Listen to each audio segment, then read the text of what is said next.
Aku percaya akan Roh Kudus, Gereja Katolik yang kudus, persekutuan para kudus, pengampunan dosa, kebangkitan badan, kehidupan kekal.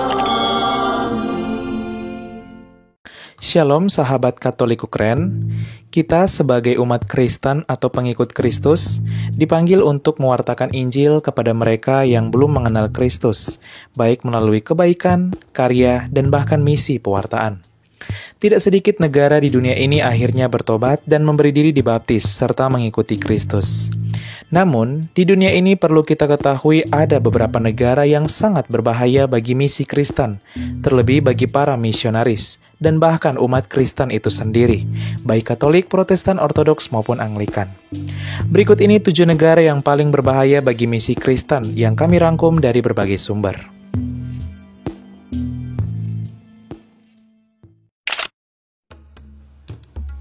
7. Korea Utara. Negara ini dinobatkan sebagai negara paling berbahaya di dunia untuk umat Kristen oleh lembaga riset yang bernama Open Doors. Korea Utara telah menduduki daftar tahunan Open Doors sebagai negara paling berbahaya dari negara-negara lain selama 16 tahun terakhir, menggantikan Arab Saudi dan Somalia, yang mana pernah menjadi 2 negara yang telah menduduki peringkat pertama selama 26 tahun sejak Open Doors melakukan riset.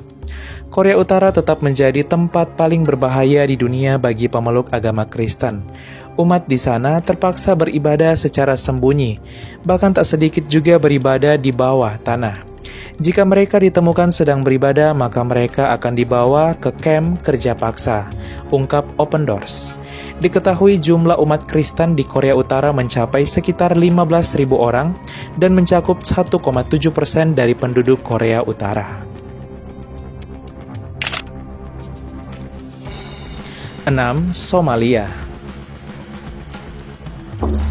Somalia merupakan negara yang terletak di wilayah timur benua Afrika, berbatasan dengan negara Ethiopia dan Kenya yang merupakan negara mayoritas Kristen. Somalia merupakan negara muslim dengan persentase mencakup hampir 100%, yaitu 99,9%. 0,1 sisanya merupakan umat Kristen. Sejak tahun 1970, gereja-gereja ditutup di Somalia dan para misionaris yang berkarya di Somalia diusir. Bahkan umat Kristen di sana mengalami intoleransi. Jumlah umat Kristen di negara ini mencapai sekitar 1.000 orang saja. Dan meski minoritas, namun negara ini memiliki sebuah keuskupan Katolik mandiri, yaitu Keuskupan Mogadishu yang katedralnya berada di ibu kota negara. Katedral ini sempat mengalami kerusakan parah akibat perang saudara yang terjadi lalu. Dan pada tahun 2008, bangunannya sebagian besar dihancurkan oleh Al-Shabaab. Pada tahun 2013, keuskupan mengumumkan untuk merenovasi kembali gereja ini. Negeri ini juga masuk deretan negara yang berbahaya bagi misi Kristen dan juga bagi umat Kristiani.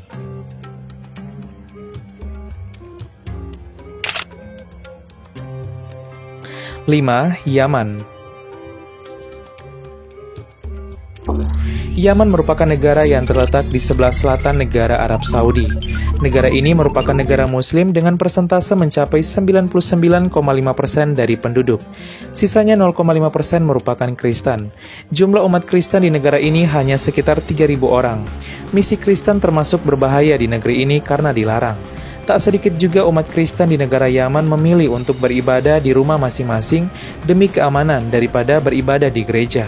Umat Kristen Yaman terus memperjuangkan hak mereka agar negara Yaman menghargai kebebasan beragama dan hak asasi manusia.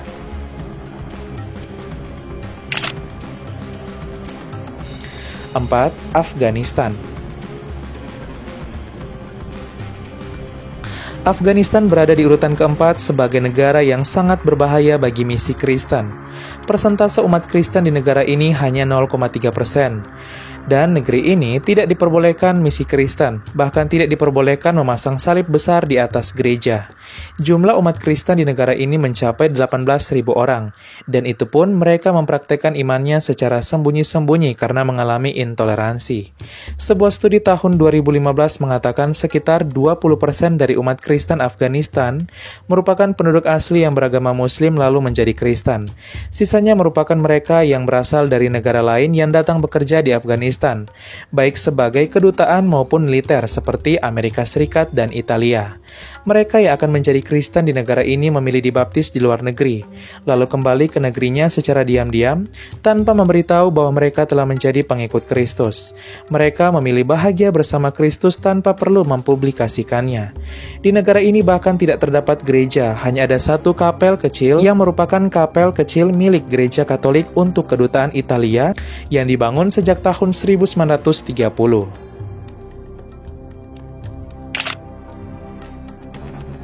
3. Suriah. Suriah merupakan negara dengan jumlah umat Kristen terbesar kedua di Timur Tengah setelah Lebanon. Meski jumlah umat Kristen di negara ini mencapai 2,7 juta orang atau 16% dari penduduk, namun mereka sering mengalami tekanan dan intoleransi. Meski begitu, umat Kristen Suriah terus berjuang menghidupi imannya. Dan meski merupakan negara yang berbahaya bagi misi Kristen, namun umat di negara Suriah memiliki semangat bermisi yang militan.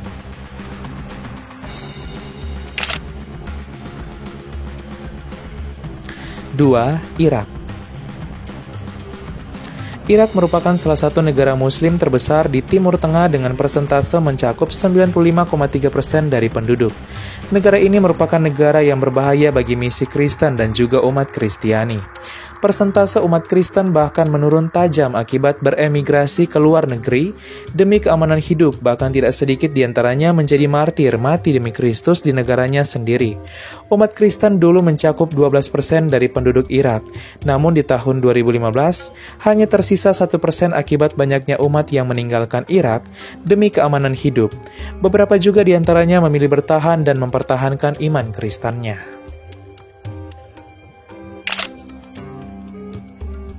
1. Maladewa. Inilah dia negara yang sangat berbahaya bagi misi Kristen peringkat 1. Negara ini merupakan negara Muslim dengan persentase mencapai 98,4%. 1,6% merupakan umat Kristen atau kurang lebih 1.000 orang, itu pun secara diam-diam. Maladewa merupakan negara toleransi terendah terhadap umat Kristen. Sangat disayangkan, negara indah ini yang banyak juga dikunjungi oleh wisatawan Kristen asal Eropa dan Amerika tidak terbuka dan intoleran terhadap keberagaman. Bahkan membuat tanda salib, membawa Alkitab maupun rosario juga dilarang di negeri ini, khusus untuk para wisatawan. Dan di sana tidak terdapat gereja. Umat Kristen di negara ini hanya beribadah secara online dan beribadah di rumah masing-masing. Tak sedikit juga wisatawan Eropa dan Amerika yang bertanya di mana lokasi gereja untuk mereka beribadah di hari Minggu di saat liburan di Maldives. Pada tahun 1998, sebanyak 50 orang Kristen ditangkap di Maladewa, ditahan di pulau penjara Doonido, dan orang-orang Kristen Maladewa lainnya yang diduga misionaris diusir dari negara Maladewa.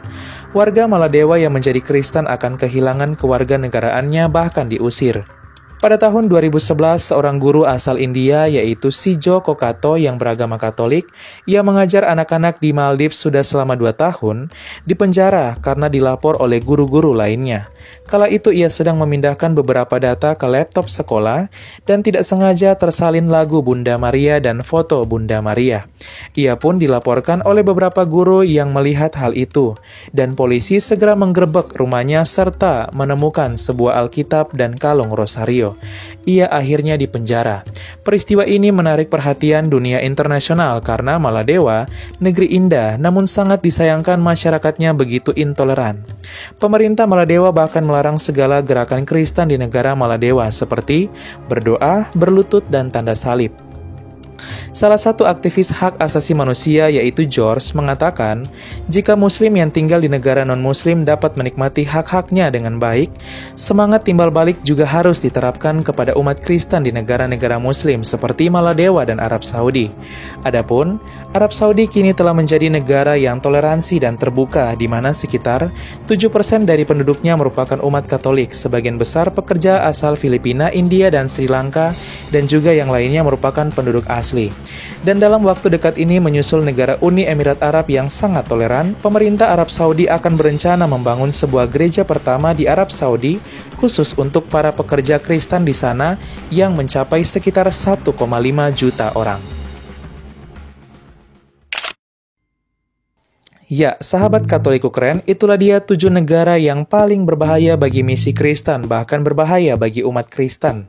Bagaikan domba yang diutus ke tengah-tengah serigala. Mari kita mendoakan semoga umat Kristen di negara-negara ini tetap berjuang menghidupi imannya, keharmonisan dan toleransi umat beragama di Indonesia semakin membaik dan menjadi contoh bagi 7 negara ini, serta negara-negara ini kelak menjadi negara yang menghargai perbedaan dan terbuka terhadap hak asasi manusia. Serta dengan semangat kasih Kristus, kita menjadi terang pembawa sukacita Injil di tengah kemajemukan bangsa kita Indonesia. Bangga menjadi bangsa Indonesia, negara yang menghargai perbedaan dan negara Pancasila. Sekian dan terima kasih. Shalom, Tuhan memberkati. Dominus Nobiscum, berkah dalam Pace Ebene.